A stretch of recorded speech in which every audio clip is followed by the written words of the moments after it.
first day of Europe Remembers on tour in Normandy, and we're on Utah Beach with Wiebo Boersma.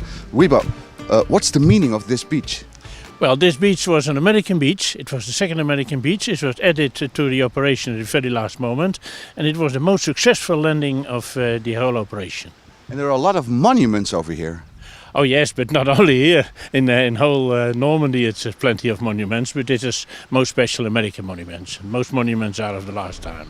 And it's a special week, of course. What is going to happen this week here in Normandy? In all the beaches there are memorials, of course. There are exhibitions, there are performances, there are reenactments, there are military fairs. Well, whatever you can see. It's fun, but it's also a remembrance.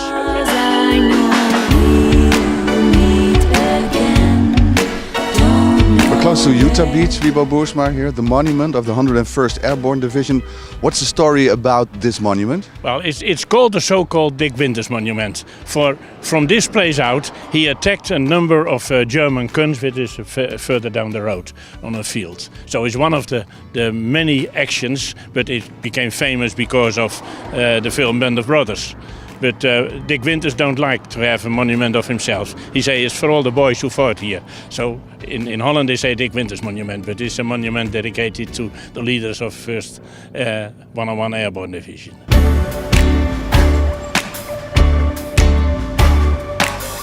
Wiebo, we're now standing in Sainte-Marie-du-Mont, and behind us a really big church. What happened right here in this little village? Well, you can see the church from miles away. So the airborne troops came to this village, and there was some fierce fighting in the village and in the church as well.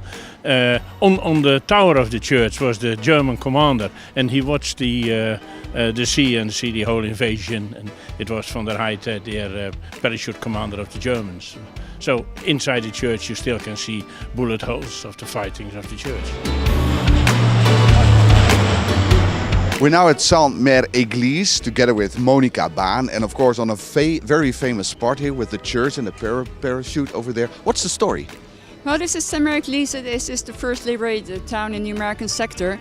Paratroopers accidentally landed on this square, and that's why the paratrooper is still up in the church, and his name was John Steele. And I see a lot of people around here. This is a very famous spot. It's the 75th anniversary of D-Day, and that attracts a lot of people from all over the world. Yeah, I see Americans, I see French people, they come from really all over the world. Yeah, they're really from all over the world. Normally there are 5.5 million tourists here on a yearly basis, and this week they expect 2 million. And is it every year the same story with so many people? It's every year is very busy, but this is exceptional. So won't you please say hello to the folks that we know? Tell them I won't be long, she won't be long. Well, we're here at the church. You're completely close as a reenactor. Why is that? That's because we want to keep the history alive. During World War II a lot of things happened in this area, and we are here with our reenactment group to keep the history of the 501st Parachute Infantry Regiment alive. And where are we now? We are in Anqueville-au-Plain. In this place a lot of things happened around the 501st. The unit came here on the night of the 5th to the 6th. And during that night a lot of German offensive were active here. And the 501st they need to take an objective over at Le Jury, is around 2 kilometers from here. And during that action a lot of American and German soldiers were wounded. And 2 medics of the 501st 2nd Battalion, they put up a medical post inside here. And they treat all the wounded soldiers that came here. And the first day they had around 80 wounded soldiers in the church. I understand you still can see the signs in the church. Yeah, that's true. On the benches in the church you still see the bloodstains. They are still visible today. And that's why this place is very memorable for everybody who has come to this place. The 2 medics, Robert Moore and Kevin Wright, they died fortunately several years ago. But after the war they came here every year to remember what they've done here. Well, we're now here at the Death Man Corner Museum, a very special place here in the area of Normandy. You're the owner, but first of all, tell us something about the story, the Death Man Corner. What is the story exactly? Well, the story is the house overlooked Carentan. Carentan was one of the main objectives of the American paratroopers on D-Day. They had to take the town, but this house looks over the entire Carentan and the swamps around it. So the German took the house as a CP, and Major van der Heydt, who was commander of the 6th Fallschirmjäger Regiment, took the house as CP. They set up the hospital also in the house, and then on June 8th it was taken over by the Americans, and the 502 set up their CP in the house. And the house is still intact, and now a lot of people are walking around because now you started here the D-Day experience. What is that exactly? Well, you can get into the house, and we have recreated the CP of the Germans. So basically now the house will tell the story of the Germans. Then you go to the D-Day experience, and D-Day experience will tell you the story of the American paratroopers in the area. And there's a plane inside? There is a C-47 plane inside. You can get inside and get a motion flight into it for 7 minutes crossing the channel. Remy and Danny, you start walking this morning from Utah Beach. How was it?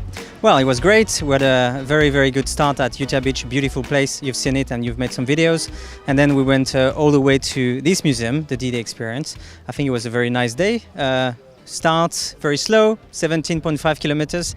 Tomorrow it will be a bit harder, but we had a great day. And you had great weather. Yeah, the weather was nice.